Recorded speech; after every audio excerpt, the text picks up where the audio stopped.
नक्कीच म्हणजे आज आमच्या बारामतीचा म्हणजे आम्ही म्हणतो की आम्हाला एक माज होता, आम्ही बारामतीकर असलो याचा आणि तो आज आमचा माज गेलेला आहे.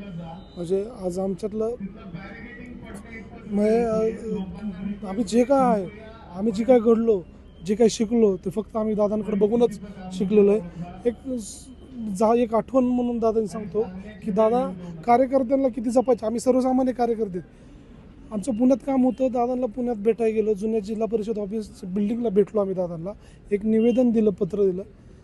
दादा गडबडत होते, ते पत्र घेतलं आणि गाडीत बसले. आम्हाला वाटलं की दादांनी बघितलं नाही, पत्र बघितलं नसेल, आमचं म्हणणं पोचलं नसेल म्हणून आम्हाला कळलं की दादा तिथून पुण्यातल्या जिजाऊ बंगल्यावर भेटणार आहेत. आम्ही तिथं बाहेर थांबलो, दादा जेवण केलं आणि बाहेर पडले. बाहेर पडताना गाडीतनं त्यांनी आम्हाला बघितलं, गाडी थांबवली. ए बाबा का रे थांबलाय तू माझ्या मागं सारखं काय येतोस, तुझं पत्र मला मिळालं आहे, तुझं काम होऊन जाईल. दादा म्हणलं. परत महाग दादाने ओढून बघितलं बंगल्याकडे, कोण आहे तिकडे, पोरांना चहागार नाही दिला अजून, चहा पाणी द्या रे, तुमच्या काय बापात जातं का, इथपर्यंत दादा काळजी घेत होते.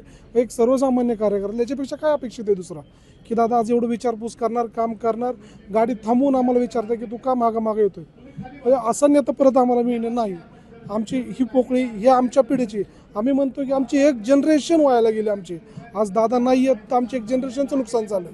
ही जनरेशनचं नुकसान कोणही घर भरून काढणारा नेता आता बारामतीत आमच्याकडे नाही, की महाराष्ट्रात नाही, आम्ही असं म्हणतो.